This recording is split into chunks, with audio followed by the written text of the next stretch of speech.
It's just sometimes like those small things when you're collaborating with people. So like we're constantly always preaching on our social media, hey, let's collaborate together. Let's do some business together. Even if that's just me and you just talking about something that's going to help your business or help my business, like that's that growth set mindset, not you guys are competitors and I'm going to try to, you know what I mean? Right. You're going to get the freaking horns of the bull and you know. What's going on, everybody? Thank you so much for tuning in to episode number 5, REI Allies. My name is Ahmad Soughar and my partner. What's up? It's Rich Wonders, nationwide wholesaler, acquisitions trainer, co-founder of REI Allies. My man Ahmad here. We're just here spreading good vibes. Yes, sir. Trying to drop value, bringing in awesome people like my man Kyle here, doing big things. Well, why don't you just introduce yourself and tell the folks a little bit about you, man. So my name is Kyle Allen. I'm a real estate investor here in the Phoenix area. I got started out, in real estate at 16 years old, had no idea what I was doing. Basically reached out to a friend who, had this job just working weekends. I was like, perfect weekend job. I'm still in high school. So I started putting out signs, started putting out flyers for a big name here, which is, when you think about it, like all of these people have been so instrumental in my life, right? So I started working with Doug. And Doug Hopkins? Yeah, Doug Hopkins. Oh, wow. So I started working with Doug Hopkins. I literally met one of his acquisition guys at an open house that they flipped. So I went up there like I always did afterwards. I was like, hey, my name's Kyle, introduced myself, started chatting with him. And then he's like, hey, dude, you want to start working with us? I was like, all right, sure. What do I do? He's like, when we buy a house, I want you to go flyer the whole entire neighborhood. Every person, because that's how they were picking up these deals. Mm-hmm. Then he had his TV stuff where he was picking up a lot of stuff. So one day I was just like, oh, dude, this guy has to be making tons of money because like all of these flyers he's giving me, they're just boxes on boxes on boxes because they were just buying houses everywhere. I'm like, dude, like this is, I always wanted like to like be in buildings like this and be an architect to like build something. And I was like, oh, you got to go to more school. You got to go to like more like, hoops and boundaries. I was like, I don't want to do that. I want to be like the person that like maybe owns the real estate. So then it started getting me open to that perspective of like, all right, you can actually do this. Here's someone in my backyard who's actually doing it. And then I didn't really like think that I was able to ever invest in real estate because at the time I was 16 years old and then 17, so I started working. And then 18 years old, I was like kind of in that limbo spot where I was like, all right, I'm supposed to go to college, supposed to go then get a good job and then, go through that rat race. Right. And I just was like, I didn't really want to do that, but I kind of knew that was the right path. So I went down to U of A. I kept on doing the jobs on the weekends, like back and forth, just pick up some extra money for, beer and, other things. Right. And basically, got to a point where then I was like, all right, I did my freshman year going into then my sophomore year, like that summer, I wanted to start a business because I just was really not too happy with what was going on at school. I joined a fraternity. I thought it was going to be tons of fun, party, all that stuff, but it wasn't really what was for me. I just didn't feel like I had a purpose, a self-meaning, or, just something that I was like really like going towards, even though I was in school. So then I started this business at 19 to replicate exactly what I was doing up here. Had no experience on how to run a business, had no experience on anything that came into sales or marketing. I've never sold a thing. I just always was a service provider. Right. Doing the service. So I was like, all right, cool. I asked my dad, who's a salesperson, I go, how do I get business? He goes, go door knocking, knock all these brokerages. So I literally went around Tucson. I drove down to school early because it was hot and like people would want to pay me during when it was hot, when it's 110 to put out the signs versus when it's 65 and you don't have to worry about sweating, So I was like, I'm going to go down there early, started knocking all these brokerages and I was just so nervous. Every single one I would go into. I was like, oh, hello, is anyone? And, and then half the time you're meeting the person who's not even going to be the one buying it. You know what I mean? So then I had to learn about what the gatekeeper was, how to get past that gatekeeper and start doing that. So then I started actually meeting a couple people that really helped to show me that wasn't the business that I had to just pigeonfoot myself in, which I think a lot of like young entrepreneurs, they have like this thing of like, this is like my thing. And like, there's an evolution of what your thing is. So I had a couple people that kind of helped me to show that evolution of how to keep growing versus just being like, here's this one business, maximize it to your fullest potential and only do that until you're ever successful. Right. Because that first business I did putting out signs was not the business to get me to the point of where my goals were. You know what I mean? Right. It was a vehicle to help me to get up to the second business, third, you know what I mean? Sure. Instead of it just being that, hey, this is going to make me $1 billion. You know, like that was never going to happen. Kingpin. Yeah, exactly, right? Yeah. Unless I started like buying like sign companies where they were putting up all the billboards around town, maybe. Nice. But that wasn't really like my goal or my passion, right? Right. But it taught me a lot about marketing, taught me a lot about sales, how to run a team, how to manage a team. So I started building that business up. I had 4 employees that were basically on the weekends putting out signs for me. And, you know, I got this call one day, and this is kind of where the business started growing. But, you know, as you start growing, you have a lot of like pains and things that just don't go well, right? Right. So I started trusting a lot of like my college friends to go put out these signs, right? They were my employees. So That's awesome. What could go wrong, right? What could go wrong on a Saturday and Sunday open house after, you know, they drink all night? No one ever misses or shows up late. So that started happening quite often. So it started hurting my reputation at the end of the day is what really happened. Right. So I lost a couple of big clients that I was not only doing the signs for, but we were venturing into social media marketing for them too. So that's where I started really learning more about marketing and taking it to the next level. And I'm like, I just lost this $2,000 a month retainer client because someone messed up a $155 sign. And I was like, I'm messing up. So then I started, you know, trying to like fix it, trying to attack it. Just really couldn't find a scalable business model for it, right? Because I'd either pay them more and now I'm not left with any profit margin at the end of the day. So I'm literally doing all this work for literally lead generation, which is, you know, an essential for any business to grow.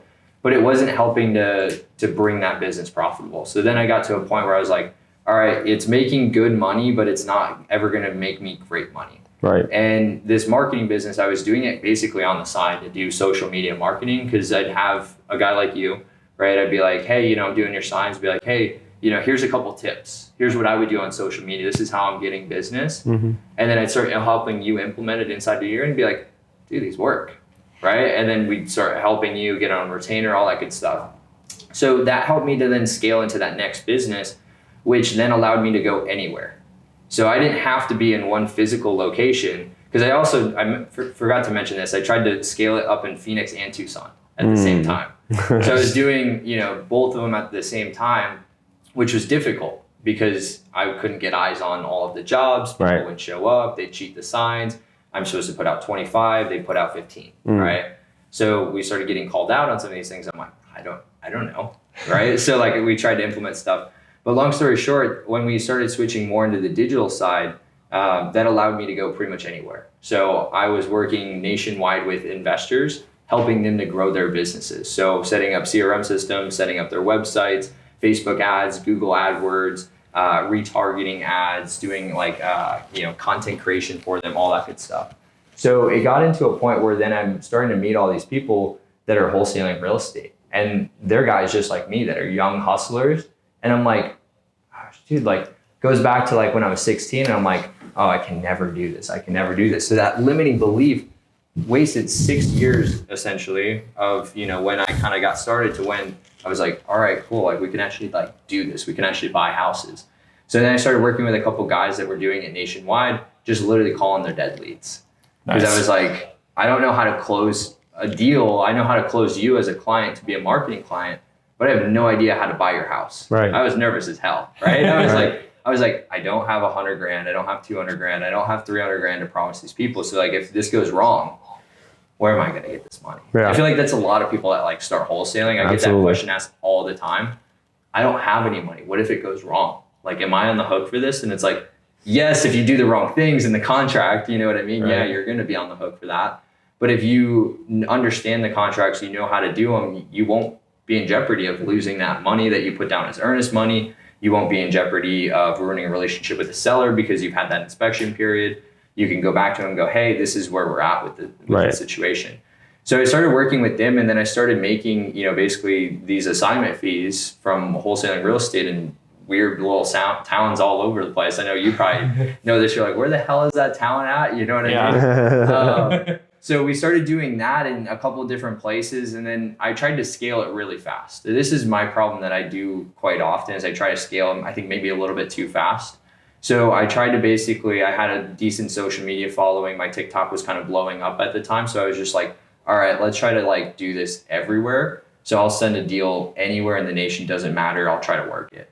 So I started getting in, and then I started applying rules to it where I was like, I won't touch it unless it has this, you know what I mean? Because there'd be places where I get like population sizes like 1,500 people, and they're like, can you help me to sell this deal? I'm like, really you should just start knocking doors. Because like you'd probably have a better job of finding those people than I would, especially being here in Phoenix. Like, there's just no way I'm going to find the 3, 4, 5 cash buyers that buy in that area. I just won't. What's the minimum? 100,000? Yeah, it's usually like 50 to 100,000, or on the outskirts of a major population. Okay. Right. So like perfect example would be like Bisbee. Yeah, like Bisbee, but I wouldn't. Maybe like Casa Grande more as an example of that. Like right? within 30 minutes. Is what a lot of people say. Yeah. So like Casa Grande would be like a good area where I push. I maybe push to Eloy a little bit. Maricopa. Yeah, Maricopa, a great example too as well. So somewhere where it's like on the outskirts, where it's not too far away, but it's it's close enough where it still has population growth. It's cheaper than living maybe in Phoenix directly, or some of the outskirts of like Chandler, Gilbert, Scottsdale, Peoria, all that good stuff, right? So these were leads like people were sending you like through social media? Yeah, so they were just leads. So they were either locked up, not locked up, or they were close on them. Nice. So like from very like, hey, I saw this house, I was driving for dollars. Because I feel like a lot of people like want to do this business, but like don't have all the pieces together. They're like, I have the time to go drive for dollars, but I don't know how to sell. Right. Or I don't know the contracts, or I don't have the money to do this. So like there's all like these like pieces to it. So I was like, what if I can like piece it together? Because what I figured was like wholesaling real estate is all it is marketing. Yeah. When you really think about it, like you're really not taking active title of the house. You're not doing any construction of it. You're not even raising any of the money for it. So it's like you're literally just marketing. So it's like if I can do this for other people, I can do it anywhere. So we just started helping them out, talking on the phone with them, wasted a lot of time on a lot of leads that never went anywhere, which I think a lot of people do, but I wasn't spending any money directly marketing. So I was building all these B2B relationships, which then I'll go into kind of what we're doing now that kind of was a catalyst of that, which helped us to then tailor it back into the areas that we wanted to focus on, that we actually wanted to acquire property. Because I was like, oh, if I just do this everywhere, like I'll have a better chance of like, you think like big and you're like, there's so many leads, there's so many cities, there's so many people I can now connect to, versus let's getting really hyper focused. And it went into, I was actually talking with one of my private money lenders at the time.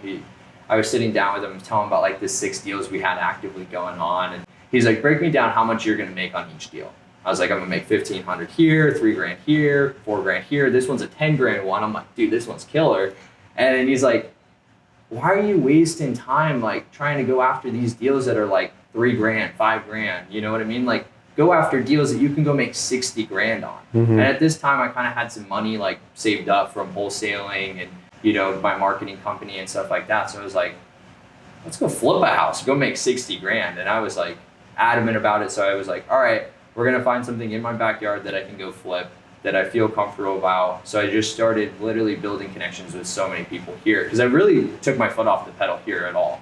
Started locally, kind of was doing that a little bit, and then I kind of was like, oh, I think what a lot of people think, like they're in a competitive market like Phoenix, I can't compete here. Right. Carlos and Sal, man, they're buying houses left and right. They're doing all these things, or whoever that person is, right?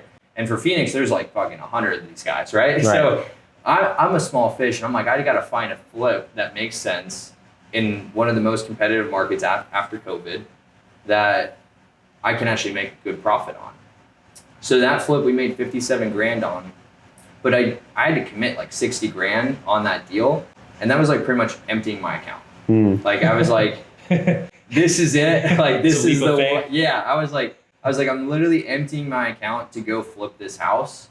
I obviously knew I had like other money that was coming in, but it wasn't gonna come in like all $60,000. You know what I mean? Like I wasn't gonna get the $60,000 back tomorrow. So I was like, I'm cool with it. I've been investing since I was young, like in stocks and crypto and stuff like that, which, anything that makes money at the end of the day, like I just love, and I think it's super like interesting to like find about it and stuff like that. But long story short, when it works, it feels good. Yeah, it works. When it works, good. Yeah, because I also I look back at some of the deals that I sold, and like obviously you then see what they resell for afterwards, and you're like, holy shit. You're like, we had ARV as 350, not 375 or 390, you know? And we're like, wow, we're missing opportunity by not taking some of these down. So bought that property, and then I started just telling everyone like, hey, I'm gonna buy cash. So we started then, you know, building in that pipeline, because I was like, I went from like just wholesaling to I want to just flip properties now.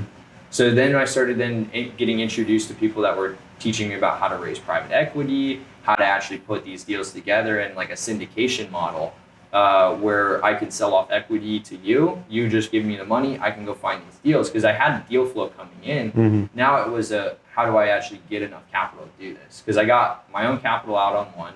I'm not going to get it back for that one took 4 months long. So I'm not going to get it back for 4 months until I can recycle that money. So even if I did that 3 times a year, which a lot of people are like, dude, you made, you know, almost 60 grand on a deal, like one deal, that's your salary. But I was like thinking like, hey, if I do this 3 times a year, it's $180,000. That's still not enough. Right. And I was like, I got to start getting other people involved. So we started raising capital to put people into these deals with us. So not only could they make money on their money, but also being a part of this like industry that a lot of people couldn't really tap into. You ask your average person that's like, how do you go flip a house? Like, they don't even know where to get started, let alone how to find an actual good deal that makes sense. You know? I got to ask you this. How old were you when you started raising private capital? 21. 21. Yeah. So 21 is when you 21 going right on 22. When you that's when you put in 60K on that flip. Yep. Yeah. So, yeah, that's some balls. Yeah, it that's was some balls. Yeah, for sure. So I felt good because I had like some of my other investment portfolio that I didn't touch at all, that I started like when I was early at like 14, 15 when I was investing. Insane. So I always knew that I had like cash like parked. Thank you, man. Let's go. I found Tesla in high school and just was like, this is a great company. At the time, they only had that super fast car, blanking on the name of it, the Roadster. Yeah, Roadster. So they had like the prototype of the Roadster. So they didn't even have like the Model 3 or the Model X or Model Y. None of that even existed.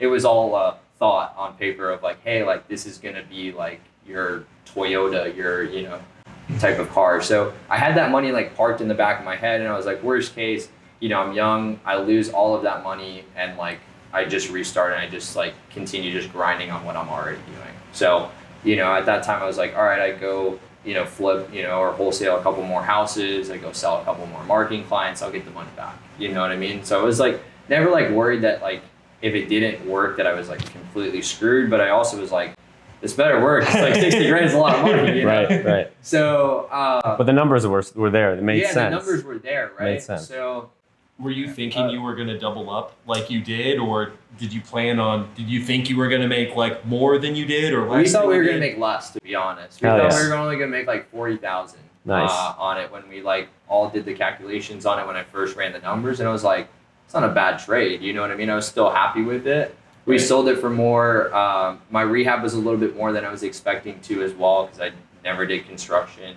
Kind of had a couple like a rough estimate of what it would be, but there's things that like any construction site that pops up, you're like, didn't see that coming. Yeah. Well, was this a single family or was this a townhouse? Yeah, it was a single family house in Mesa, Arizona. Nice. So it was a 1970 build, something like that. So it was like didn't have to worry about cast iron plumbing, didn't have to worry about some of like the electric or plumbing issues that some of these older houses here in Phoenix have.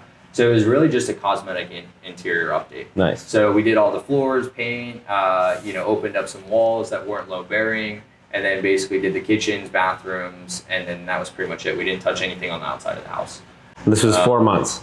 Yeah, 4 months to do all of that. So had the contractor that kind of just went in there. He did everything that we told him to do. Long story short, later I'll tell you guys where he stole a bunch of money from me. Which then happens because I always heard people telling me that, because like at first I talked with them. I'm going in there to meet this contractor, just by myself, and I'm like walking through. I have no idea what half the shit he's saying. I'm like, yeah, that sounds good. That sounds good. And long story short, that project went well. It was like a couple other projects down the road that then went wrong, but I always heard people like, don't trust the contractors. Don't trust the contractors. And originally he wanted 70% up. And I, talking about negotiation and sales, you had to then negotiate it and sell him to go down. Okay. Right. So then we got him down to like, it was like 20% down, which was still, aggressive, which I thought was aggressive on the job. So I was like, dude, this is insane. Who gets paid 20% up front for anything?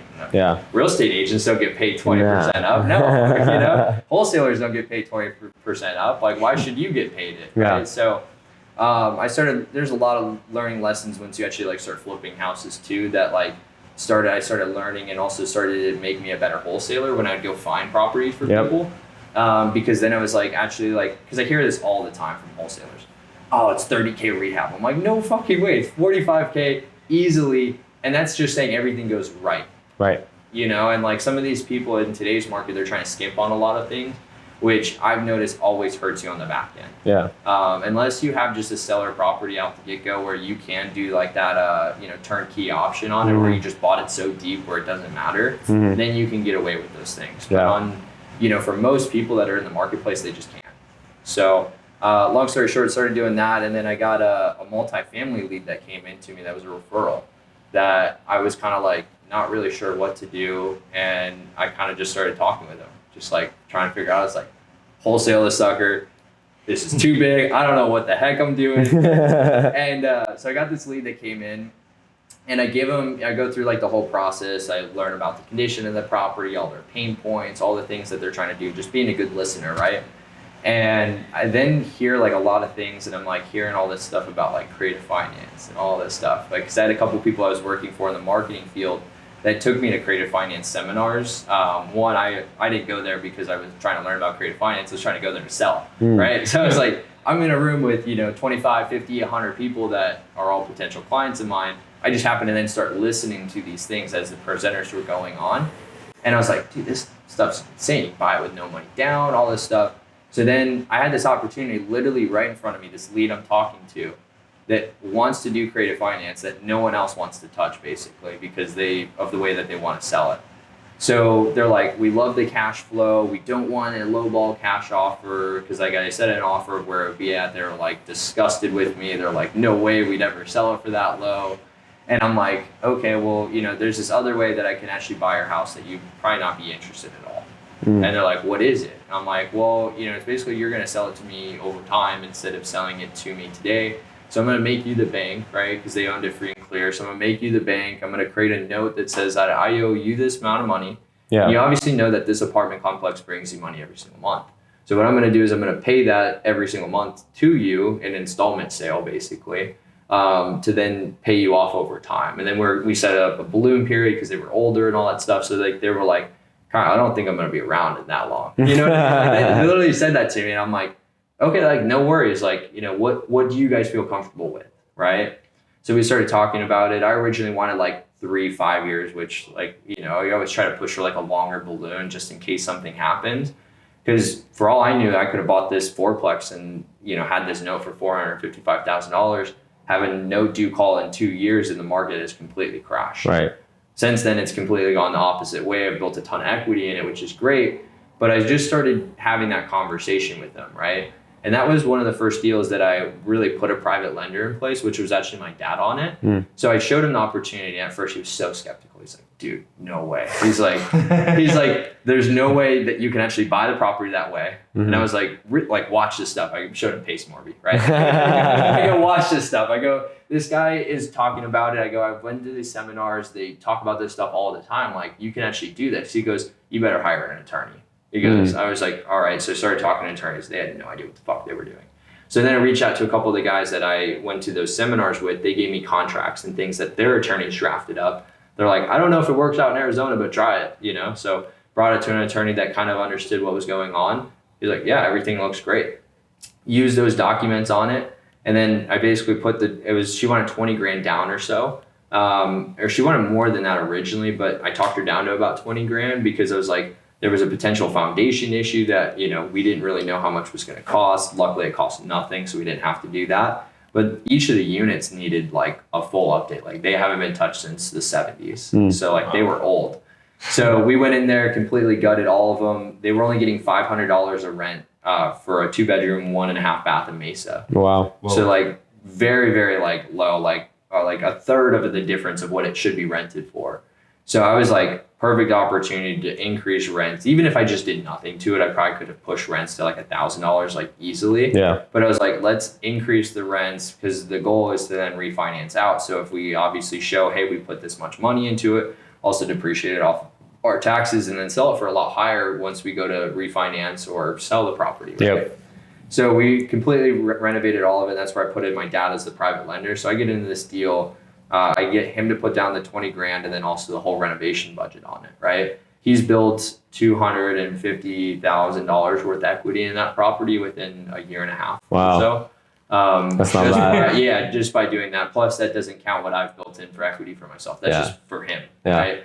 So it's like, after I showed him that, he's like, dude, this is real. So then we started talking to our friends, our family members, the people that, you know, have known me for a while to basically start raising money and putting them into deals too as well. I found a business partner, Lucas, that then I started showing him what I was doing. And he's shout out to Lucas. Yeah, shout out to Lucas. He might be watching on live. Has he popped in, Sam, at all? Oh, come on. Lucas. right now. But so we just started then, you know, compiling to that and reaching out to people and just telling them what we're doing. And then showing them this opportunities. We also started showing our private lenders that, hey, we're not just a one-trick pony that knows how to wholesale. Mm-hmm. Here's how we buy rental properties. Here's how we wholesale properties and fix and flip. So we showed them literally the 3 tiers of our business. And they're like, that's great. So like, if you don't need the money, then you could just wholesale it, right? So if we need to get out of a property, we can get rid of it really fast versus taking it all that way through, right? So a perfect example, I bought a property in Sun Lakes that, you know, took all the way through, and we just finished, we stopped by on the way here to take a look at like the staging and stuff like that. Just finished that. We bought it in December and it's now almost, what is today? I don't even know what day. March 20th. Yeah, so almost like April. So it's been like, you know, 4 months or so that we've had this property. I picked up another one in that same neighborhood just recently. We resold it and we're going to make, that one we're going to make like 45 grand on. The one that I fully flipped will make like $100,000 on. So it's like, I started showing them and I was like, dude, how do you... Let's go, yeah, bro. but that Let's other one fucking only go. took me like 1 month to do. It's amazing. So I was like, if we can turn these faster, the faster I can make you money and I can make myself money and we're going to win together. So I think a lot of people like, they're afraid to like show the wholesaling model. And that's how I raised capital from people because I didn't have the experience of flipping. I was like, here's this deal that I found for someone else. Mm-hmm. Here's what I've bought it for. Here's what I sold it to them for. So I made that. Mm-hmm. And then here's what they sold it for afterwards. Mm-hmm. Let's just take a rough estimate, even say that we overestimate on what they spent on the rehab budget. This is what they've profited. So let's factor in all of that together and see what we would have made. And now they're like, why did you sell it? Right. You know what I mean? They're like, well, I didn't have the cash. You know what I mean? So we started showing people these opportunities. Then, you know, we started getting different appetites for people. Some people thought that was too risky to do the flips. So they're like, I don't want to be a part of that. That's how you lose money. Which, disclaimer, I have lost money on deals because it happens. Right. You get lied to from people. You know, stuff doesn't get disclosed properly. You know, all of those things happen. Or just you're too eager. I was really eager on that deal that I lost. We lost 37 grand on that deal. We were just super eager and green. We're like, we saw this house and it was, you know, I tried to stay above 70s on everything because that's what Doug Hopkins does. He didn't touch any of those older things. Yeah. So we started getting all these opportunities that we were passing on below like 70s. And we're like, why don't we take a stab at one of these? So we took a stab at the wrong one for sure. This house had a bunch of dolls in it. Sam's been in the house. It was not a good house. She had helped us to sell the house. A bunch of dolls? Yeah, it had a bunch of dolls in it when we first bought it. Yeah, it was bad vibes all around, right? Yeah. Kind of like handyman special where like the guy like was like a handyman in there that kind of fixed up some shit that like was all wrong. And that was then the same deal that our contractor dipped out on us and then, you know, just ran with 15 grand worth of cash. It's an expensive lesson. It was a very expensive lesson. You live and learn, though. Yeah. You live and learn. That's part of the game, really. It's especially when you're flipping properties. Yep. Yeah. You get torched a lot, and you just have to learn from every mistake. Yeah, I was listening to something the other day where they were talking about this billionaire, and they're like, "How many times do you think that guy's overpaid for things because people know he's a billionaire?" Yeah. All the time. So that's like what happens when you're a cash investor. I feel like when you're the big kahuna. Yeah. People go, I can take opportunity. He has a ton of money. He'll be fine. You know what I mean? Right. So like you start seeing that from people because like they're like, oh, like they don't get like your business model, and like I do equate that like we're gonna lose money on at least 1 out of 10 of these suckers. Yeah. Like it's just like throughout time, all of the guys that I worked for, they lost money on 1 out of 10. Right. So it's like, let's just factor that in. Every 10th one, we're gonna get our face punched in, but it's okay because we're gonna go make money on the other 9. You know? Right. And that's what you kind of have to have, like that model and like that kind of that mindset of like it's all right if it like you get punched in the face because you got to keep going. And that actually fueled me and Lucas to actually go buy more stuff because we're like, we got to make up for this loss because we're eating that loss. And it hasn't been fully realized yet, but it's realized in our pocketbooks. You know what I mean? So we just started hustling and started doing more deals, and it, you know, sometimes those things motivate you to go to that next level too. Once you're kind of in that hole, you're like, shit, I got to start digging myself out of this. So let's rewind a little bit real quick. So how old are you today? I'm 23. 23. Yeah. So 2 years and since that first deal to today, you've got this streamlined process now of running through properties. Walk us through kind of the turn time on your properties right now, and how much have you learned, and how has your experience changed that for you? Yeah, so turn times have been something that we're still working on continuously. So I was actually really lucky and blessed with just connections. And I talk a lot about people like building connections with people. But what happened was my high school friends, they all went to this company called CB Pro. And basically this company works with some of the biggest hedge funds in the whole entire nation to help them supply their materials. So I was able to cut up and save time on some materials that we were able to get, but there's a lot of materials that I didn't have any connections for that then slowed down the process. So I think when everyone's like getting started, like they always worry about like, where am I going to get these supplies? I was actually talking to someone about this yesterday. They're like, dude, if like they're a wholesaler right now, they're like, dude, if I like flip a property, I don't even know where to get anything. Where do I get doors from windows? I'm like fucking Home Depot. You know, like it's not that complicated. I promise you that. So turn time. So usually we acquire the property. Usually within about a week to 2 weeks, we get someone out there to demo. Sometimes it's a little bit less. Sometimes it's same day that we're able to get someone out there to like once we close on it to start the demo process. But a lot of this times either they're working on other jobs right now, especially right now, dude. Like our contractors are slammed. Yeah. Not just with ours. Like, dude, tell me about it. Yeah, they're on 10 other jobs that they're busy on. Yeah. So basically, we usually about a week or 2 weeks, demo's all done. You know, it's been started on. It only takes about a day, 2 days for demo, especially if you have guys going in there. So order the dumpsters, get them all in there. Then we start having the finish up crew come in, right? Hey, we got to do paint first before we drop these floors on. We got to get baseboards in here, doors, windows, whatever we're installing.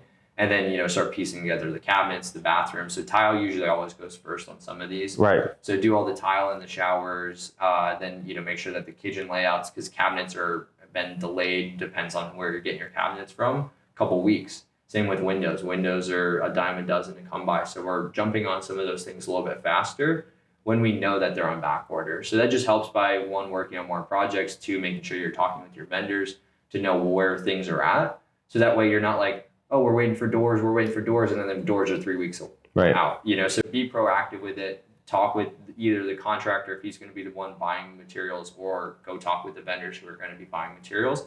And don't be afraid to ask your contractor where he gets his materials from. I feel like a lot of people like, it's a weird question. And I'm like, no. A lot of them have connections. Yeah, do they have connections? They want you to use their guys because it looks better for them, right? Like, I try to refer out as many people as I possibly can for anything that I ever do. Right. Because I want them to know I give you business. Yeah. And when I come to you, I hopefully you respect that I've helped you and that you'll work on my stuff maybe a little bit faster, jump on it, whatever it might be. Absolutely. I don't always have that like, hey, you need to do this, right? But I hope it comes back, right? Yeah. Absolutely. And that's huge in this business too. I'm surprised that you tile a lot first. Yeah. I tile last. We tile first because it just helps to get everything situated in there, and then we don't have to worry about it. So if they have to do plumbing, so if they have to redo all of, like the fixtures inside of it, we'll get them all done on that side. But that's just one of my first contractors. He always tile first. So we just tile first. We just run with this as it works. Interesting. Yeah. So these flips, are you sourcing these too, like through like social media and just like the content you're putting out?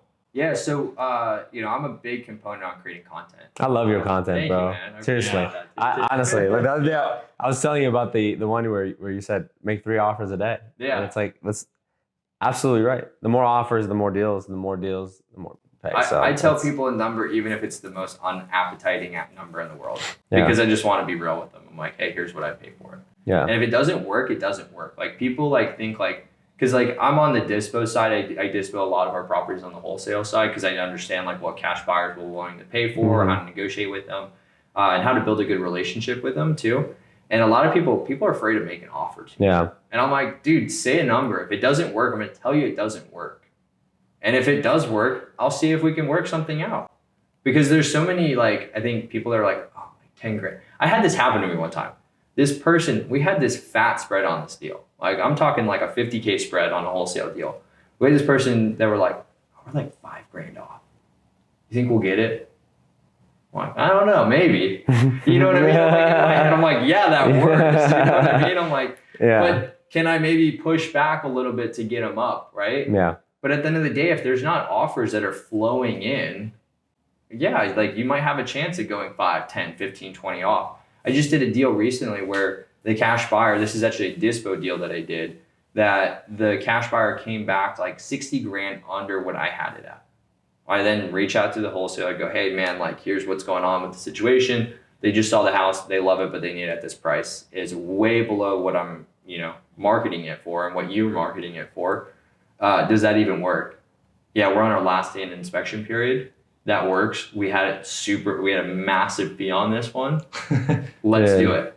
I got paid 5 grand. They made like 45 on it. I wish I would have known that I could have negotiated a little bit better on that side, but it is what it is, right? Wow. But I'm happy to see people win, but it's like if I didn't present that offer to them or I didn't have my buyer. You wouldn't have made it 45. They wouldn't have made 45. I wouldn't have made 5. The buyer wouldn't have gotten this property to go make X on it, right? Because that was like a luxury flip. So like they'll make 100 grand easily on the deal, but it never hurts to put out the offer. You ever wholesale your deals? Yeah, the one that I just told you about in Sun Lakes, we just did that. Yeah. Oh, you did, yeah. Yeah. So we did that on it, and it worked fairly well. We just did that on another one out in Glendale too. Nice. Where we just painted the exterior of it. It was like this like baby blue exterior. We're like, we gotta get rid of this. Yeah. So painted it white, black, put it out there. But yeah, we get a lot of our deals sent to us on social media. So I'm posting out content on a continuous basis because it's top of mind, right? There's like this one marketer that I learned from that was like, if you're not top of mind, you're not in the first 3 people that they think about, you're never going to get any business. So you have to be that top of mind, right? So when I first got started wholesaling here in Phoenix, that top of mind person was Zach Keeps for me or Kyle Mokhtarian down in Tucson. Both of those guys buy a ton of houses, right? You guys have interviewed Zach Keeps, amazing individual. And those people are always top of mind because they're always newest acquisition, you know what I mean? Yeah, So I started acquisition. Yeah, exactly, right? So I love the branding. I love what he's done. And, we look up to him a lot. And I know you guys do too as well. He's an amazing person to be around and very inspirational too. Absolutely. So we started, just posting as much as we possibly can. And I obviously have a background with marketing and social media.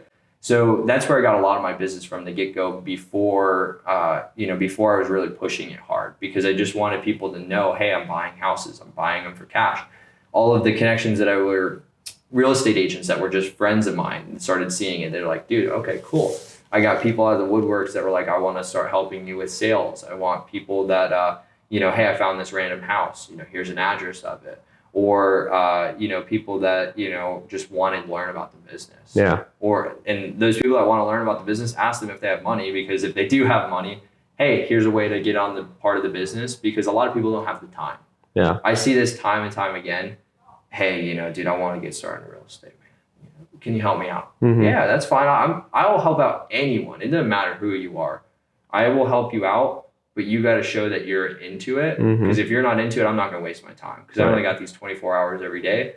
So we got to be proactive with this time. I can't want it more than you. Yeah, exactly. So I started seeing these people that had money that didn't want to do it because their other businesses just consumed them. And they're like, dude, I want to get out of this, but at the end of the day, I got to make bills pay. So they're like, they go right back to it, and then they're like never getting into it. So I started asking them, like, hey, you guys want to jump into this deal? I know you guys did find the deal, right? Which is but you can still be a part of it. Mm-hmm. That's all they wanted. Mm-hmm. They didn't want to go do the whole process. They didn't want to go be the operator. They just wanted to tell their friends, hey, I'm doing this flip. Here's you know what I mean? Right. Like, and it's cool for them to get into that business. So we get a lot of that. We get a lot of people that, you know, have interacted with me that, you know, want to lend me money, or people that, you know, we just build good relationships with that. We do deals back and forth. I send you a deal, you send me a deal. We hopefully can maybe make something work out. Because everyone's Rolodex is different. Yours is going to be different than mine. That's why we on IG live all together, right? Is because now we're combining all of our audiences together. Exactly. It's a lot stronger than just one by itself. Right. Yeah, we've had like up to 10 people on this. There we go. Yeah. So it's just sometimes like those small things when you're collaborating with people. So like we're constantly always preaching on our social media, hey, let's collaborate together. Let's do some business together. Even if that's just me and you just talking about something that's going to help your business or help my business, like that's that growth set mindset, not you guys are competitors and I'm going to try to, you know what I mean? Right. You're going to get the freaking horns of the bull and you know, like people are like that. They have that mindset, but it's like, for me, it's about collaboration over competition. I hear that a lot and I never really understood it until you actually start practicing it. Yeah. Because there's deals, like perfect example, I posted a deal the other day. This deal hasn't been done yet, so I don't want to like share an address on it yet.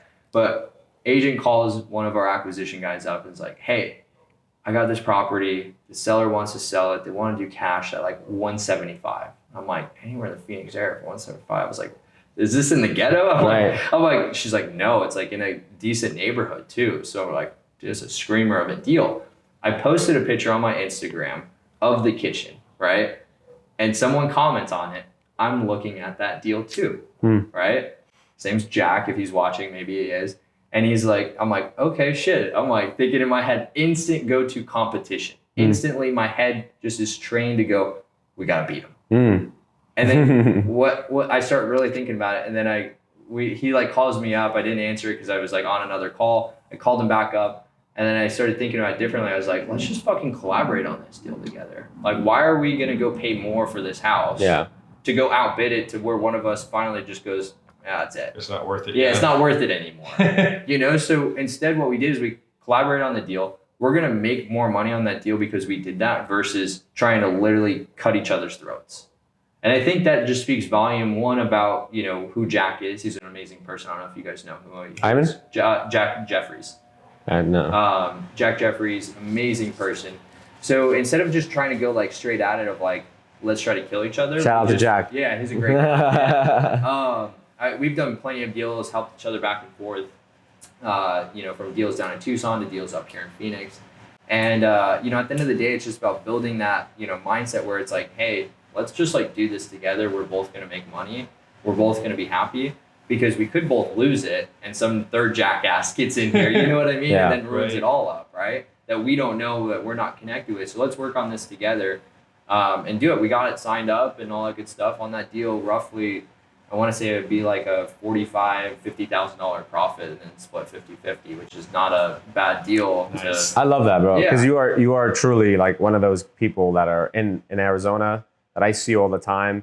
And you're actually a go-giver. Like you are genuinely out here supporting other people's businesses. You're at a lot of events supporting people and you're putting yourself out there. The content that you provide is amazing. And I love that because at your age, you know, our age, we're a year apart, but we have such a, I feel like a duty, to be honest, like to reach out to the younger crowd and let them know what is possible. Because I promise you, some 21-year-old, 22-year-old is in college, wanting to start a venture, feeling like they're destined for more, and they see you're grinding, you're hustling. It's very inspiring.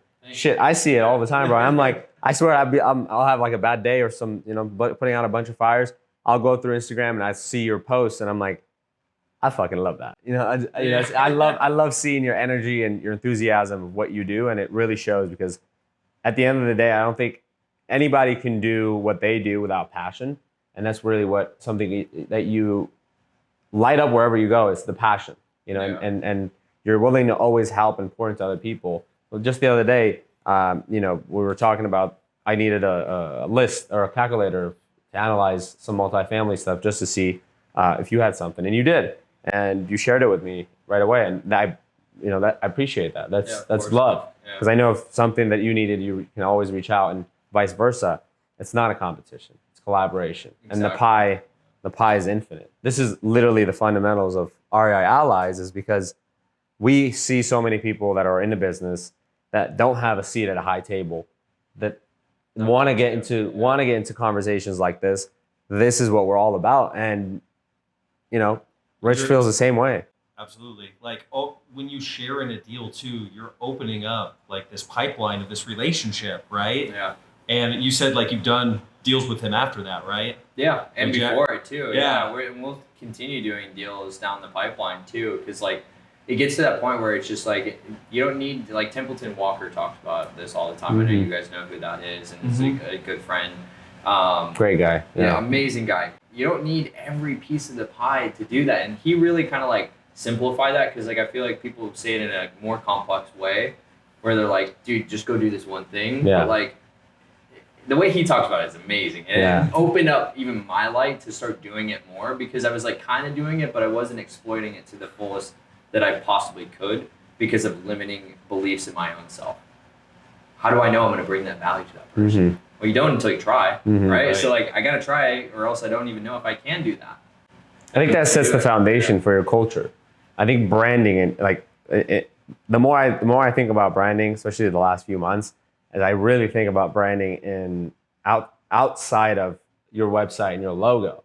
Your brand is how people see you, how you interact with people that are in your backyard, or in any market that you're in, and they see you, and you inevitably end up seeing each other or talking to each other, especially in a space like real estate. And so leaving your footprint or leaving your impression on people, and knowing that you're that dude that's a go-giver, and you've set that expectation. Now you leave it with everybody else, and then it paints an image of who you are as an individual. I shared this with Zach. It's the same exact thing. Is he did it. We did a deal together. The man was committing to what he said he would, and he followed through with it. Same thing with Rich. He sold him a deal, and that built the relationship. It's really that first impression that makes a huge difference. And there's a lot of people out in this industry specifically where unfortunately their intentions are not. They're not there. They're not there. They're not the best that they should be, and you can tell those people right away, because you're the way you are. You tend to attract people like that. And your vibe attracts your tribe, and I hardly believe in that. Yeah. So. And that's like the sad part is like if you do, or if you're one of those people that have been burned, or you've burned other people, there's still that new leaf that you can turn. Yeah. Right, on both ends of it. It doesn't matter if that's the end of, hey, dude, my reputation is down the drain. Like, own up to what you did wrong. Go out there, tell everyone, and go, this is fine. I messed up. I did this the wrong way. Especially when you reach out to that person that you had that. Because I had a deal that went south. The person came up to me. They went, hey, dude, I'm sorry that went that way. This is years prior. Went up to me, and this actually happened recently, but the deal happened years prior. And went up to me and was like, dude, like, I apologize for what happened. And now it's like, it's a new leaf for me, and it's a new leaf for them. And you never know where those relationships will go, but it shows what their character has grown to over those years too, because everyone's changing. Like, especially in this industry, there's sometimes where that money might have been needed at that exact time, where they didn't want to share it with you from the beginning because they needed it for X, Y, and Z other reasons. Right. You know what I mean? Right. So sometimes you just got to think about it a little bit differently and not always take everything personally. I think that's easy to do when this is all of our babies. Like, I know you guys. Everybody has a baby. Rich has some babies, but yeah. So it's like when you have something that you're so passionate, you just pour all of your time and energy in it. It's hard to take it not personally. So I think when you have that, just if that deal does go south, don't let it ruin you from going to that next level, right? Because it put a little damper in me where I was like, do I really want to do this? Is this what it's always about? Why is everyone trying to just snake everyone out of the deal? Can't we live in a world of abundance? And it's not until where you start operating in that, where other people around you start operating in that, right? So you got to take self-responsibility of yourself, that I wasn't operating in abundance that allowed other things around me to not happen. Absolutely. Something that I gathered from this weekend, I told you I was at the All In Mastermind. There was a guy that was presenting. His name is Guy, and he kind of electrified the room a little bit with his energy, which I loved. But he highlighted, he talked about something, and it was the three main topics, or the three main things that every single person on planet Earth, or entrepreneurs, I should say, the three most important things that entrepreneurs are all striving for are very simple. And he says, number one is that we're all trying to buy our time back. Yep. Right? Yeah, we're all trying to buy our time back. That's number one.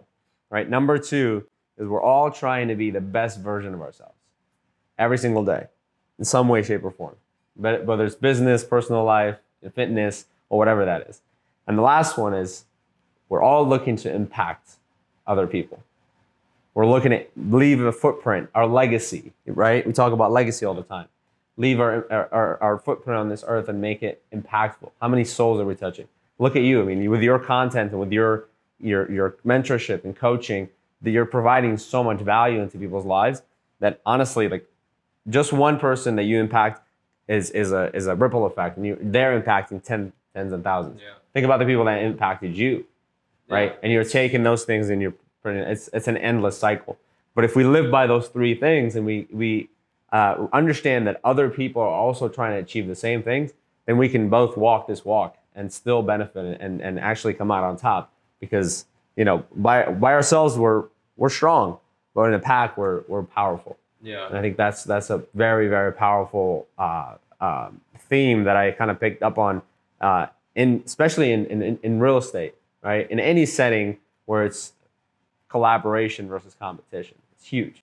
Yeah, because like we think about it, it's like, all right, my pocketbooks aren't as deep as someone's. You know what I mean? Like, yeah, it's easy to say that, but then when you think about like a hedge fund, for an example, right? We think big picture of someone who's buying a lot of houses. All a hedge fund is just a pool of investors that are all in here. Mm-hmm. There might be some super wealthy ones. There might be some medium wealthy ones, right?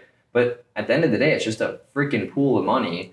So why are other real estate investors not being smart and not pulling their money together to go buy more real estate? Like, for me, it's just stupid that you see it being accomplished in something that's actually hedging against your success, mm-hmm. and that you're not countering it with something that will make you an opportunity zone, right? Or not how to tap into that pocket of money that you can go sell those deals to, or whatever it might be. Mm-hmm. Because those types of things, and it's like everyone always is like, oh, I gotta do this by myself. Mm-hmm. Because if I don't do it by myself, like, I'm never gonna achieve anything. And it's like, as soon as you let your ego out the door, and calls it edging out greatness, right?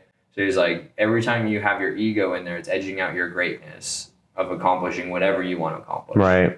And he's like, let it go, get it out the door, and figure out how you can go do that one thing or two things that can help someone else out, regardless of whatever your outcome is. And then those things start rippling and affecting, and then start building that culture that you're talking about that everyone wants to have. Absolutely. It's to pay it forward. And I think everybody sees that, especially the ones that we all start at the bottom. There's no secret. There's no magic bullet. We all start in this literally from square one. And however fast we try to accelerate that learning curve is just a byproduct of our actions, of our productivity, or our pursuing to whatever it is that we're doing. And what hinders a lot of people is them looking at other people, and comparison is the biggest killer of joy. Because we live in such a world of transparency at this. Not transparency, but everybody's documenting, everybody's posting, everybody's creating some type of image, whether it's false or true. It's still, to some extent, somebody sits back and looks like, I'm still at the bottom. I'm still building and I'm still climbing. What would you say to somebody who's just starting out in the real estate space? Somebody who's maybe love this question, actually. Yeah. I think you'd have a good answer. So one of the things that I always think about is, like, when you're on the side of consuming, you're not creating, mm-hmm. right? So if you're not creating and you're just consuming, you're always going to be unhappy. Yeah. It just is what it is, right? God created the earth in 6 days, right? And then took 1 day to rest. Mm.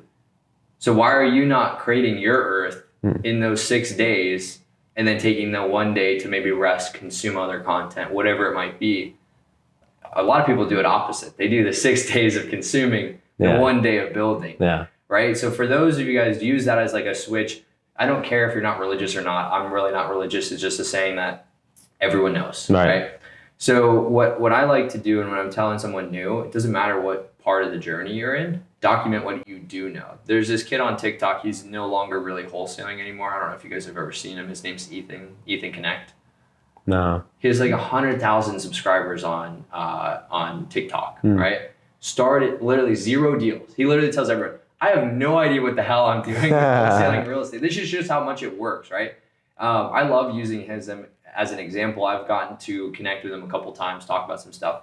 But he has 0 followers when he starts this, and he goes, I just want to tell everyone I have no idea how to wholesale real estate. I keep seeing all these things on my For You page that are popping up, so I'm going to show you guys how I'm doing it. He's just ripping cold calls. He's talking with crazy sellers all over the place, right? Finally gets his deal, and he shows the whole process of it, right? Wow. So I think a lot of people, take that example and they're like, oh, it's cool that he did that, but I can never do that. And it's like, why not? All he did was literally record his actions. He didn't do anything different. He didn't make the content because he needed to create it. Right. He just documented it and then just went about doing it. And he didn't create the content because he knew what he was talking about. Yeah, exactly.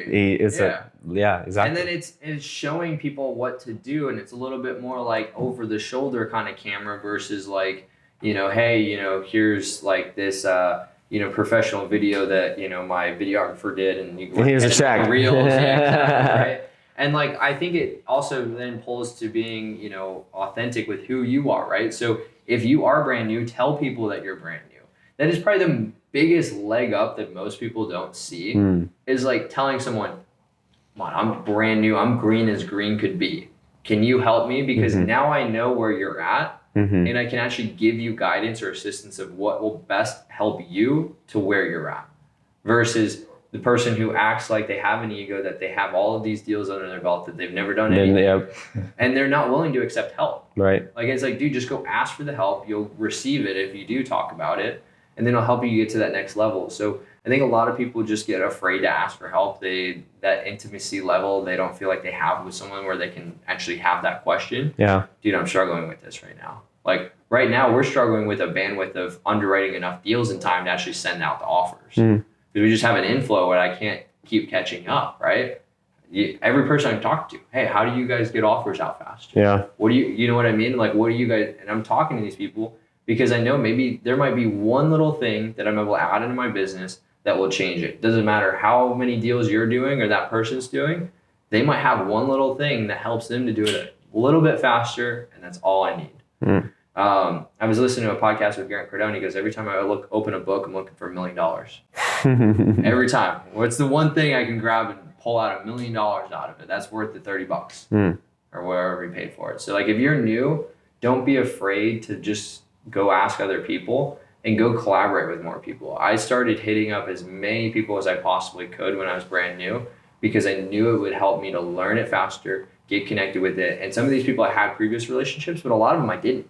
And I built those relationships, right? Because it was like, hey, I know that, you might be struggling with this.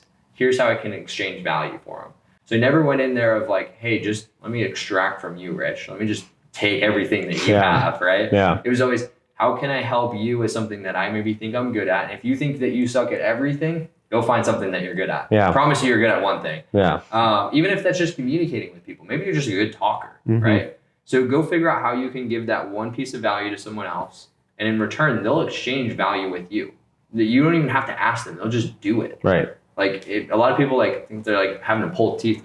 What's the secret sauce, Ahmad? Right. You know what I mean? It's like, go provide something that will help them. And it doesn't matter if they already know it or not. They're still going to see that at least you're trying. Right. That's so true. At least you want to help them. Because how many times have I been told stuff that I've heard again, but it wasn't until the 4th time that it clicked where I was like, shit, that actually makes sense. I was told all the time, oh, raise private money. Then someone explained to me the situation. All right, Rich, there's a Ferrari for sale downstairs. You have literally $10 to your pocket. You don't have any more money. You don't even have a cell phone. This Ferrari, you can buy it today for $50,000. It's worth $300,000. You think you can figure out how to get the $50,000 by the end of the day? Yeah. Easily, right? I just start asking people up and down the street down here, right? Yeah. Or asking Ahmad, ask me. I'd be like, yeah, here's $50,000, man. Let's go buy this Ferrari. Excuse me. But then it gets to a point where then it doesn't make it worth it anymore. So that's when you find a good deal where then it makes it worth it, right? If now that same Ferrari is $275, right, and it's only worth $300, it's going to be harder for me to get $275. I might have to go get 3 people. I might have to get 4 people, right? There's a threshold where then you have to think about how many people can I get into it, and is also this still a good deal to get that many people involved, right? To make 25 grand for, let's say we got 4 people involved, that might not be worth it for us to put up the capital for it. So then I started thinking about it that way, and I was like, that makes so much sense. It's just a house instead, But so many times people raise private money. You give an example of, hey, you got this amazing deal. There's money out there for it. You just got to go find it. People always have when you say raise private money, it's like in their mind they're thinking, oh, I'm going to Kyle and I'm asking him for $1 million. Yeah. Hey Kyle, give me $100,000. I can throw a rock outside the window right now and I can probably hit somebody with money. And if I pitch them the right property, and if I sound 60% confident in what I'm talking about, they're going to go ahead and do it. Yeah. Why? Because they see the opportunity. They made their money in some type of industry and they're looking to build their wealth through real estate. I think what a lot of people do that kind of is a big turnoff for people that, whether they're in a business or in a higher status or higher bracket or whatever in the market or space that somebody's trying to get into, they go to them and try to leech off of they're like, how much information can I suck out of this person versus, hey, what value can I add? And it's all about value exchange. I talk about this all the time, but even when you go to the doctor, you pay a doctor money for them to operate on you. They give you value, you give them money in return, right? You go to a barbershop, he cuts your hair, you give them money. Your value is your money. Their value is their skills. And it's the same thing with real life in the industry that you're in. And a lot of times, if it does require money for you to learn this information, if it's worth the investment for you and the ROI is there, why not, right? If I can save money and time, or save time by spending money, and I just bought myself 6 months of training to expedite that learning curve, then why not? For example, in my business today, if I know that cold calling works really well and I'm profitable in that, but I know I have an opportunity to learn about a new market or a new marketing strategy like PPC, right? I've never done PPC. I see Kyle here who's doing really well with PPC, crushing it, and now I can just tap in with you, say, hey Kyle, look, I want you to give me a full breakdown on PPC. Tell me your price. Yeah. Save me for going on the internet for 6 months and going to listen to YouTube videos. How much money you would lose spending way over the cost per click that you would have, the cost per lead, not channeling into the right keywords that you could have. There's so many different nuances with it. Every investment I've ever made always returns. Right. Always returns. And if it doesn't return, it's on yourself. Right. And that's what you have to always look at. And I think the mindset of people middle class and lower class is if you pay someone for information, you're a sucker, right? Mm-hmm. You got scammed. Mm-hmm. You got scammed. But here's the thing, everyone I know that's big in business, they all pay for information, for relationships. And they look at people that try to figure out on their own as you're scamming yourself. You can get the answers right here with access. But that's I've really noticed that's a common thread of seeking the shortcut, seeking the person, right? How you're saying the different pieces to the puzzle, right? Having one thing or a few things you're really good at, and then freely just giving that value out, almost trick or treat, okay, I've got this value, here you go, here you go, here you go. And then there's going to be people that come back where they're wow, thank you for that value. I think I have something for you too. Right. You know what I mean? But if you have that mentality, you're just throwing those seeds out, big seeds and small seeds, right? It's eventually it's like a beautiful ripple. Absolutely. Right? And your reputation is that of someone that freely gives. Absolutely. And I think your reputation is everything, right? Huge. You do not want the reputation of you're the person that will snake someone or anything bad. But it's true, that equity that you build in your name will carry you far. You know, when you're going up against a deal, it'll treat someone, teach someone how to treat you as well. Right. But I say that to say everyone that I've brought up Kyle's name to always has great things to say. And say that Kyle's the man. I think that's really cool, man. This guy's badass. I mean, I met him on Zach's hike, so right there, he's in good company. He's always so welcoming, and he has really good energy, and there's nothing that I wouldn't want for somebody in my circle. That's it. I just want you to have good energy. When I see you, I want you to smile. I want you to be out there. You're positive and you're optimistic. That's it. And I there's problems. There's always going to be problems in business. Every day there's problems. Right? But it's how do we mitigate those problems? How do we make sure that it's not affecting our health? It's not affecting the people that are around us. Because, that's another point is like, as much as we're investing in our business, we got to invest in the relationships that actually matter in our life, right? For you, like, I love what you said about going to the event where there was like, I think it was a multifamily event where you were looking for clients potentially. Yeah. But you were creative finance. Sorry, yeah. You were in the right place at the right time, and you just heard information. Yep. I'm a firm believer in that. If you hang around the barbershop long enough, you'll get a haircut. Yeah. And that is the truth. Like whatever you want to do, if you just put yourself in those situations and channel that energy, and visualizing that, like visualizing your life and visualizing where you want to head. It really is impactful. I was listening to a podcast by Joe Rogan with I think his name is Matthew Walker or something. Okay. He talks about sleep and brain activity. He says the brain doesn't actually know the difference between reality and a vision or something that you've imagined. Yeah. Your brain can't tell the difference. The only part of the brain that actually can tell you that you're awake is your frontal cortex. That's where your movements and the physical body you're in touch with reality, right? If you look at the subconscious mind works almost 100 times faster than the conscious mind because there's so much stuff going on in the background. But as a visual exercise, you hear a lot in sports, right? In sports, the coaches usually tell you, hey, before the game, the day before, or a few hours before, you sit back and visualize yourself in the position that you're going to be playing in. Yeah. Why? Because you want to familiarize yourself in these scenarios. And it makes it easier because your brain thinks like, hey, I've already been there. I've already done that. I've already finished it. And you visualize that. And if you visualize your life, whatever you're trying to accomplish, your brain has already been there. It's just a matter of actually physically going there. And, you can get into the law of attraction and all the different energies surrounding that, which I believe in, but it's just the fundamental truth is like, you are what you believe. Yeah. You wake up every day and you're pessimist and you're not happy and you're always down and you're always looking. The bird's going to shit on your head. Yeah. All the time. It really will. It's going to. Yeah, it's guaranteed. And if you're positive and you're happy and you're excited, guess what? Good things are going to come. Yeah.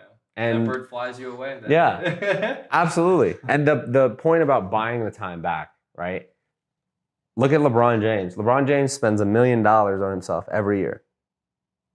On himself. Not in buying like things. Rolexes. No, like nice genuinely clothes. Like personal trainers, diets, plans, chefs. Workouts, chefs. Probably drivers. Everything.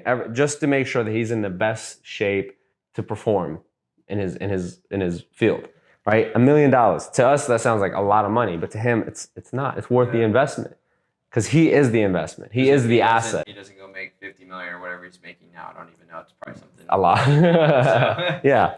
But that's the point is you're investing in, and it's inside out. And that's for a lot of new people, what I think of it as a boat. Think of yourself as a boat. And you're in this boat and you're going to be floating. You don't even have an engine. It's just a wooden boat and you're floating around. And you're seeing these big yachts and speedboats, and everybody's successful in their niche and their market and their industry, whether that's Amazon or stocks or real estate or this or that. I'm a firm believer in tying this boat into one of those boats, into a bigger boat, right? You want to get into real estate, tap in with Kyle. You still got to upgrade your boat though.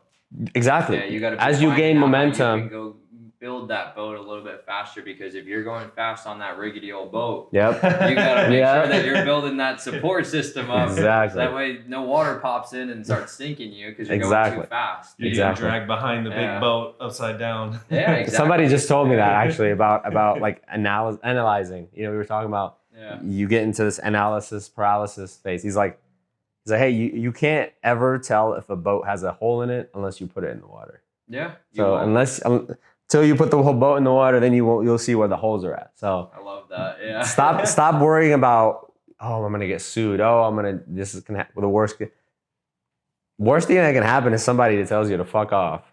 Yeah. That's the worst thing in this business. I think the worst thing is you not taking action and not trying it, though. Yeah, absolutely. I see that time and time again. I think people are afraid to take action because of all those things that you just mentioned. And, you know, they're afraid of the analysis paralysis. And it's like, if you are one of those people, go find someone that is maybe a little bit extroverted or someone that's willing to take the risk and partner up with them, because that will start showing you that it's reality too. Because once you've seen it be done, right? Perfect example, you have some girls, right?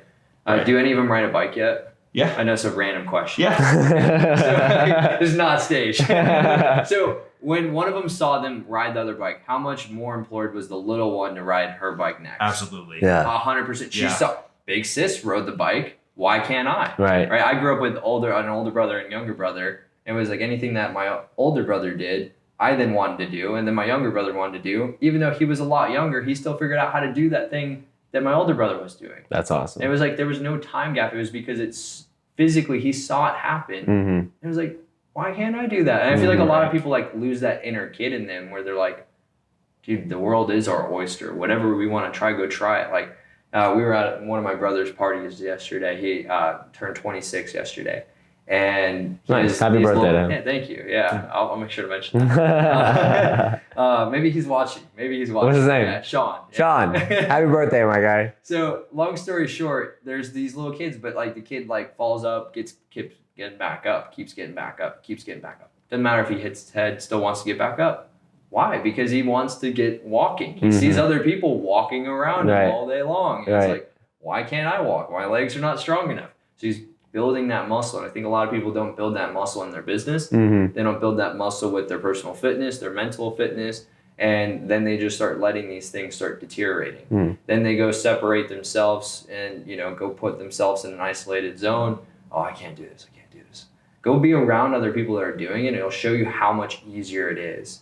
Because then I started being around, you start surrounding yourself around people that are doing, you know, hundreds of houses a year. And you're like, dude, to do 3 a year when I was first, you know what I mean? Like, to do those 3 a year, that's easy. This guy's doing 100, you know what I mean? It's like, if he can do that, that makes it even easier for me to do these 3. Or to do the 10, the 30, the 50, whatever it might be. Absolutely. You know? Absolutely. I love that. It's spot on. I think the biggest the biggest thing that people face is fear, and they want to see somebody already walk the path. Yep. And then they're like, oh, it's safe now. I can walk that path. No arrows in my back. Yeah, there's no like goblins on the other side, you know.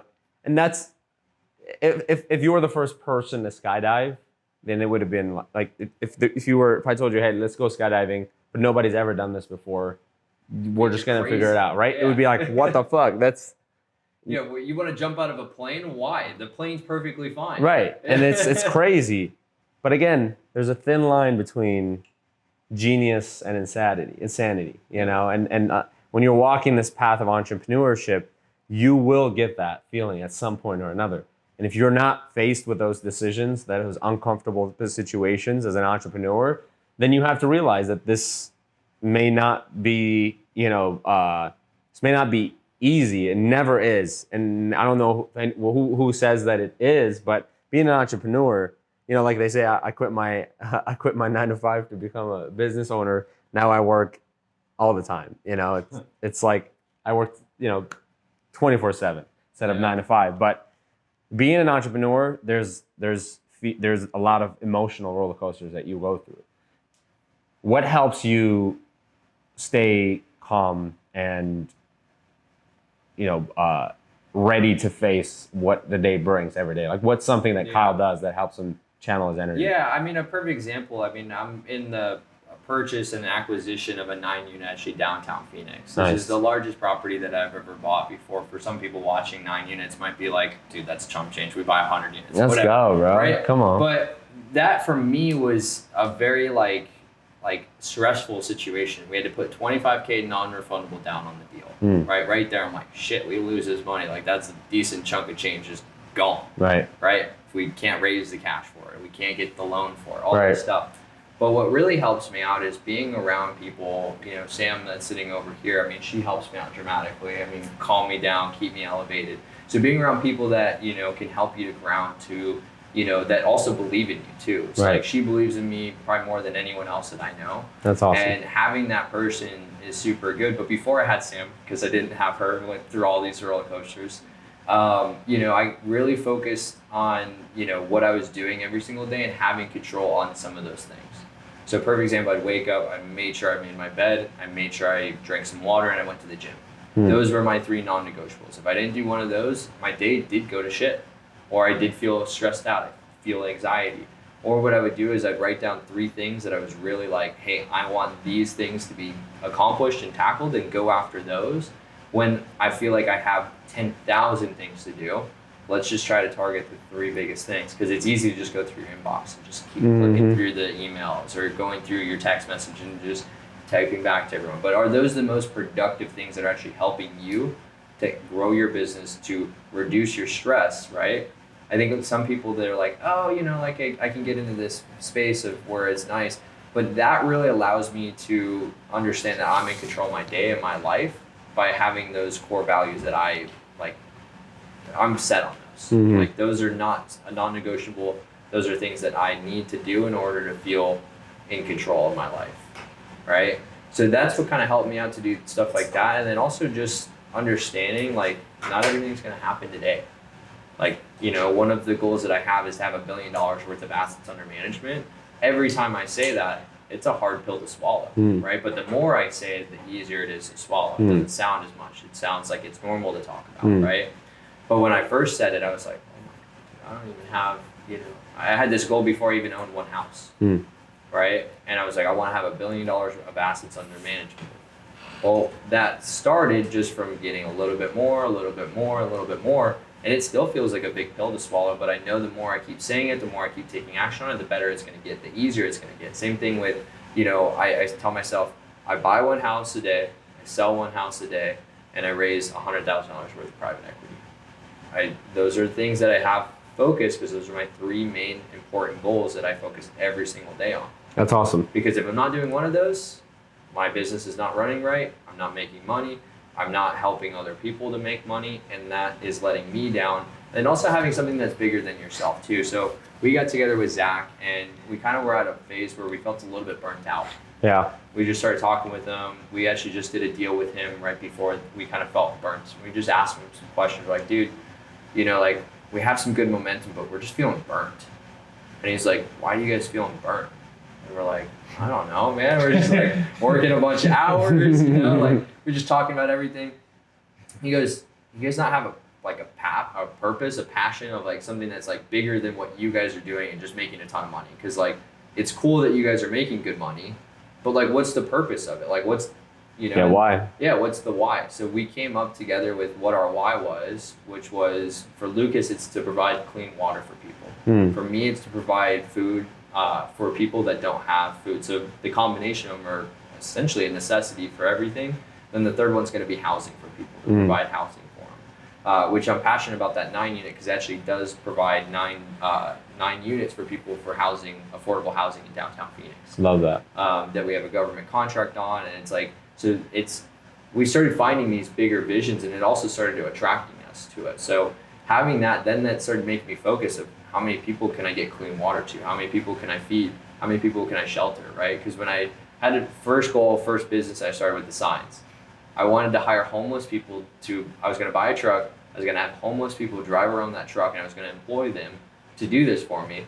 After I talked to the lawyer, it was a huge nightmare. So I completely avoided it, and I was always wanting to get back to that purpose, that passion, but I just never knew that everyone was like, oh, dude, it's too much money, it's too much time, too much legal issues, right? But I just knew I I didn't know how to get there exactly, but I knew, hey, just trying to keep finding it. And that's kind of the cool part is like when you're able to tell someone, hey, we fed 10 people, right, for a whole year. Like that's just like mind boggling to I love that, to dude. think about, you know, and then I love you know, that. how many people have we helped with that? And then it's just going to keep trickling and trickling. And hopefully those people can go take that same action steps to go, you know, go in there and do that same thing. So then that also helped me out quite a bit once, because like there's a point that like I feel like when like you're unsuccessful because you haven't hit your goals, right? To then when you're actually like hitting your goals and you're like, why am I not happy? Like they're two different things, you know, like that, like, hey, I'm not reaching my goals, like what's going on here versus like I'm hitting them and like, why am I not happy? Like I've arrived, you know what I mean? Like you're on the top of the mountain and you're like, why is it raining up here? I love that. So, you know, we started just really looking at like, why are we doing this? And like, is it something that like, do we just want to be wealthy? Because like, that's not like, you know, that's one goal, but like, I want to be wealthy in all areas of my life, not just be, you know, because we all know the rich, you know, the rich person who's super sad inside that hates their life, that, you know, doesn't have anything, right? Like, I don't want to be that person. I want to be that person that's filled with abundance in every aspect of my life. So trying to find those things, and then if you don't have that yet and you're still trying to find it, focus on just getting a little bit better, holding yourself accountable for 3 things, so that way you start building up self-confidence to not let that thing, once you get to buying that first rental property, buying that first fix and flip, doing that first wholesale deal, scare you, because you've mentally started conditioning your brain for it, right? And then when you start doing that, it's going to help you to take the next step, the next step, and the next step.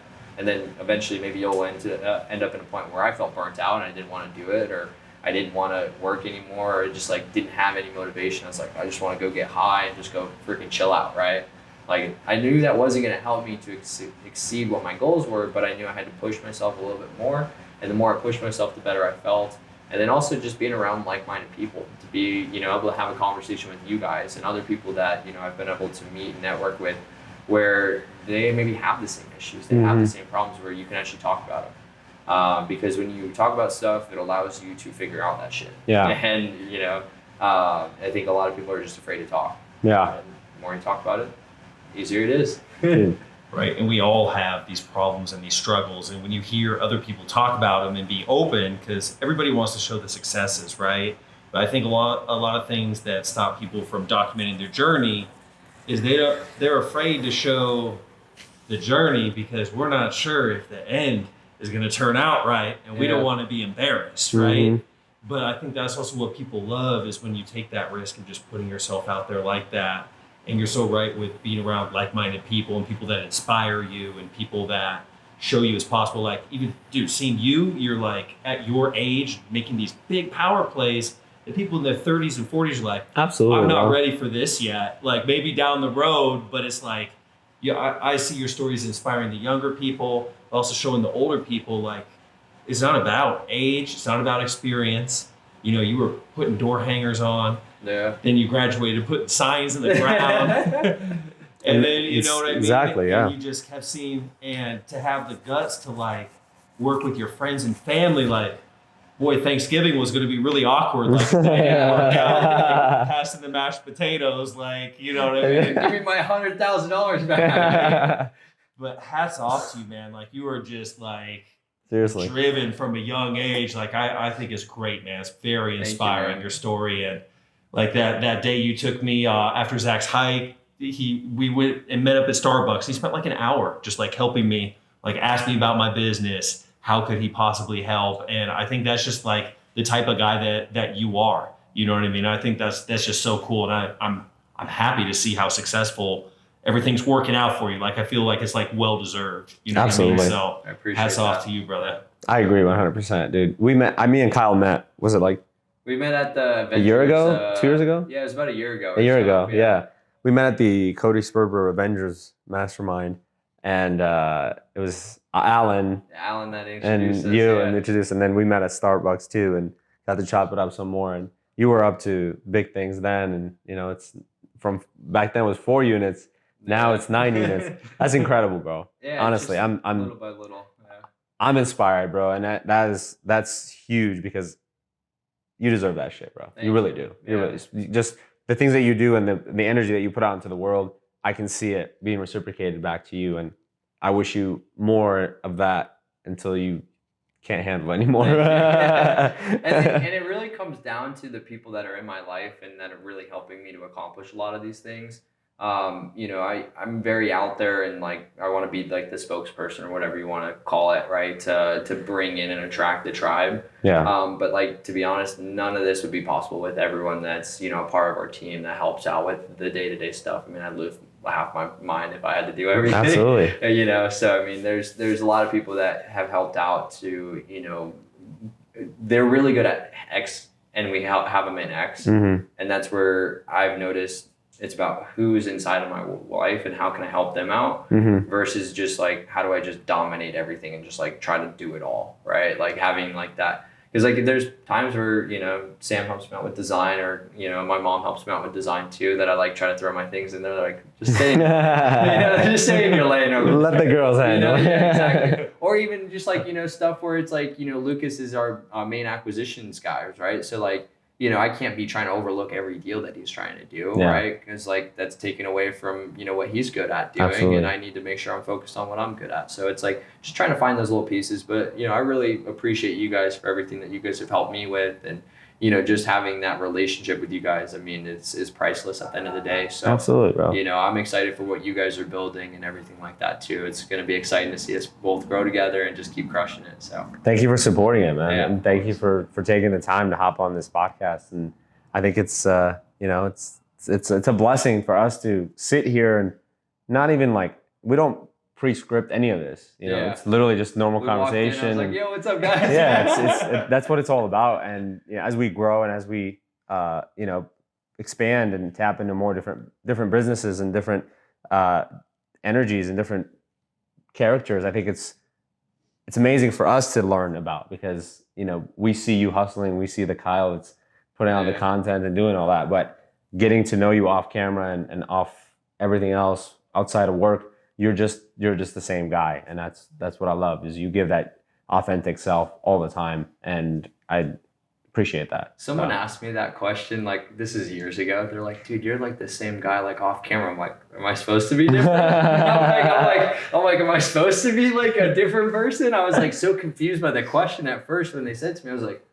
what do you mean? Like, am I like? Yeah. Well, some people are, you know, they have like the actor look on. Yeah, whatever. for sure. And I really appreciate that. I mean, it's a very genuine comment. And at first it kind of caught me off guard when someone said that to me, but now I'm like, I love that. It's like the best compliment I could ever get. Absolutely. You know? Yeah. So I really appreciate that. And I think we're right about wrapping up on time here. So thank you so much, Kyle. We really appreciate your time, man. Thanks for stepping in. Get a hold of you? Yeah, absolutely. Yeah, so if anyone wanted to get a hold of me, I'm pretty active, as they said, on Instagram, Facebook. So Instagram, my bio is Kyle Allen 12. On Facebook, if you just search Kyle Allen, you might have to type in real estate because there's also a football quarterback that happens to live in Arizona that plays in the NFL now. So you know, so if you guys just Google me, you can just type out real estate. You guys can find some of my information. I have a bunch of free resources like contracts if you guys want to get started wholesaling, to courses that I literally give out, a free course that I use to train my employees. To basically how to do acquisitions, dispositions, the whole 9 yards. So you guys can get access to those. I have a CRM system that we use. So if you guys want to use that, you guys are more than happy to as well. And I just want to try to provide as much free value out there as possible. So we'll do free live trainings coming up here soon. Just things that can hopefully help people to get to that next level, or maybe they're missing that one piece inside their business. So I love that. Check me out, Instagram, Facebook, YouTube, TikTok, whatever it is. Just search my name, Kyle Allen. You'll find me, hopefully. Go check out his content, TikTok, Reels on Instagram. It's all incredible. I love that they're small snippets, but they're gems. They're all gems, and it's huge. So try to keep them small, concise, and just hopefully help someone out at the end of the day. And absolutely, Instagram likes that recently too. I love that. So just keep pushing them. That's awesome. That's awesome. Cool, man. Well, thank you so much for stopping in, bro. Thank you guys Appreciate so much for having me. Absolutely.